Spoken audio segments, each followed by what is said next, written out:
Hey, what do you say?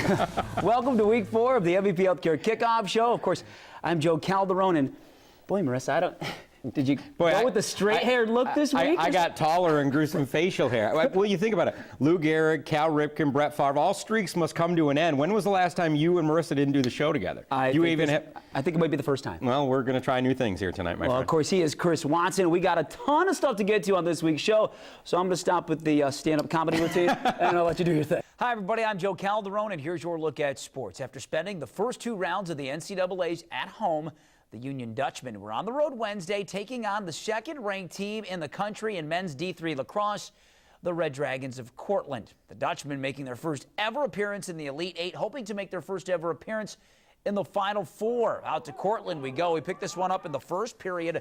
Dutchmen trailing 2-zip Peter Greisinger with the goal there to get the Dutchmen to within a goal. They trailed 2-1 after one. Second period, Red Dragons answer right back. Joe Slavic with one of his 2 goals in this one. Cortland up 3-1.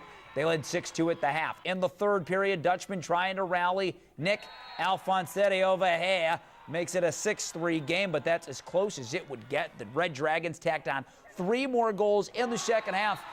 They go on to beat Union 9-4, ending Union's magical run in the NCAA quarterfinals. Union senior goaltender Sean Aaron faced 41 shots, made 16 saves in the loss.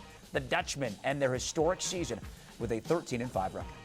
This is such an ugly topic. It's very uncomfortable. I mean, anytime you have to talk about it, and that's what we do, for me it always starts with, it's super uncomfortable to just get really fired up and very disappointed. Yeah, you know, you're picking up from where Rich left off. And here's the thing, I can't tell you how many people, amazingly, have, defended Paterno by saying, well, if you took a list and on one side put all the great things he's done by number, but I'm saying, this is going to be my point, and on the other side just looked at the one bad thing. This one bad thing is so horrifying and so heinous that it so out-trumps everything else, and nobody said anything. This is just coming out 3 weeks ago? You know what? It's Are you kidding me? How long they kept it quiet. Exactly, and that's why it's just money. It is. It's all about but money. somebody didn't leak it out. Somewhere. Hey, if I'm Jim Tressel right now, I go back to Ohio State and I'm going, really? Can I get my job back, please? They look good with the mud all over their face, but they look really good like this, too.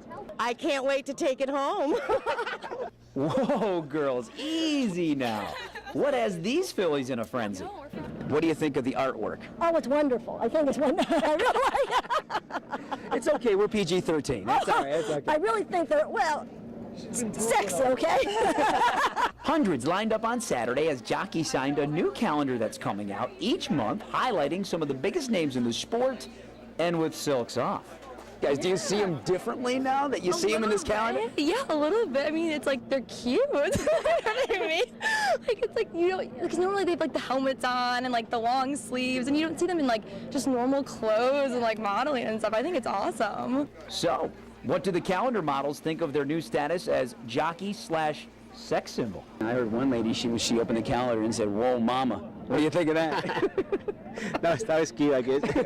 And I think that's pretty much the response that we have gotten. And if some people want to see us as a sex symbol, they can go with it. So that's good. And it was fun, and, job hazard, we all got 6-packs, so some of us look like we almost have 8-packs.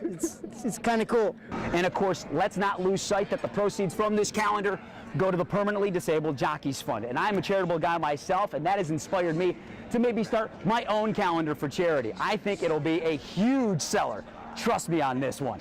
I'm telling you. Joe, what do you do? Joe, there's people here. What are you doing? No, listen, this is all good. I've been doing crunches, push-ups, me with no shirt on. I think it'll be huge. No, you know what? I think, why don't we start with something small, like maybe the dunk tank? Listen, there's people here. We can't have you doing this. Are you sure? Yes. It was just a thought, I guess. For YNN, I'm Joe Calderone. Still think it's a good idea, though.